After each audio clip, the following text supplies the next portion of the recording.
So this one's a Hotwheels Riveted, which is obviously just a Mustang boss. I'm not too sure if I want to go kind of buzzard style with this, or if I want to do something else since it's a muscle car. It does look quite nice, like, and it's a Mustang, so it's a nice car. There's a spare wheel on the back you can just see through there, but it's also, the interior's all chrome. So my natural instinct will be probably to remove the side windows and repaint the interior. Definitely repaint the engine. Might add a scoop to the engine. Though I also know, because this thing breaks apart, that the entire front end's separate. So I'm thinking of maybe switching out with a different engine. Like if I just put this. So I'm thinking of maybe putting some kind of different engine in the front, as you've got all that open space. But it just depends what I've got in the parts box. So it'd be a nice idea to maybe just put a bigger engine in the front. I do have a big engine in the parts box that might fit. Actually, I'll just show you it now. Yeah, I know it won't fit at the base at the moment, but maybe something like that. Be kind of cool to do. I'd have to trim down the these parts because it doesn't fit quite much with the exhausts.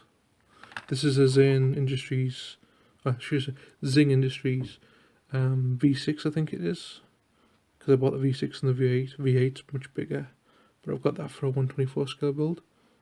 So yeah, I'll tinker with this a bit, and then we'll see you in the next bit. So I made a little bit more progress on this. We've got a Ramshackle Games minigun on the front, a Zinge Industries V6 engine. I just really like the idea of putting a really oversized engine in this thing. The front plough is obviously scratch built from different various bits of styrene and such, as well as the front windshield and the side armour.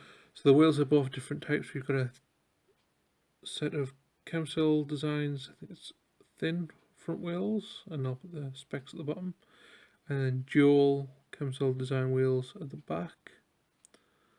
We've also got two Ramshackle figures inside. So I got some green miniature drivers, and I was going to put one of those in this, but then I wanted to put a passenger in this vehicle, which is also the first vehicle I've got that I put a passenger in, finally. But the difference in the figures is a bit too much, so I decided to just use one of the Ramshackle drivers and one of the Ramshackle passengers. I'll try and show you both of them. They are in there loose. So just one guy holding the gun and then one guy holding the wheel, and the whole car's falling apart. We also got a Kyamsil design fuel tank and one of these Ramshackle designs armor plate. This is specifically meant for the hood, but it really looks like a cool tombstone at the back. So that's the design overall. Got a few little pieces here and there. This horrible fluff stuff that's on this tank that I can't get rid of. Kind of going to put something here to kind of block the back off, because you can see the wheels at the back. I've also got to put something to hold the axle down at the front, because the front wheels just sink straight up into the body. I also want to add some more stuff to this plough to kind of make it look more reinforced. I have cut out the bits so you can actually use the headlights in this plough.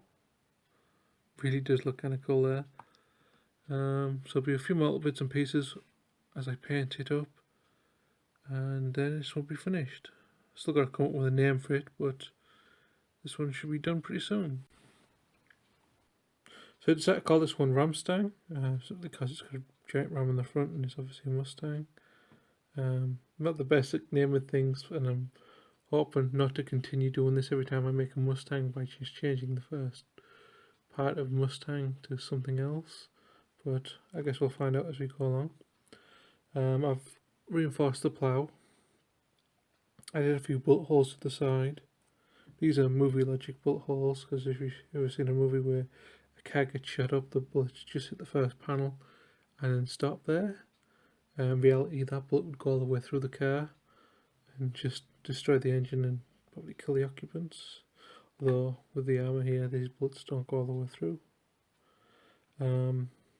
I did some matching panels to this to kind of give it a bit more visual difference. Also replaced the rear wheels because I was having a bit of a ground clearance issue. These are the same type of the wheels that are on the back of the war caddy, and I'll put the specs there. Also Kyamsil design wheels. I showed some storage in the back because you could literally see the wheels.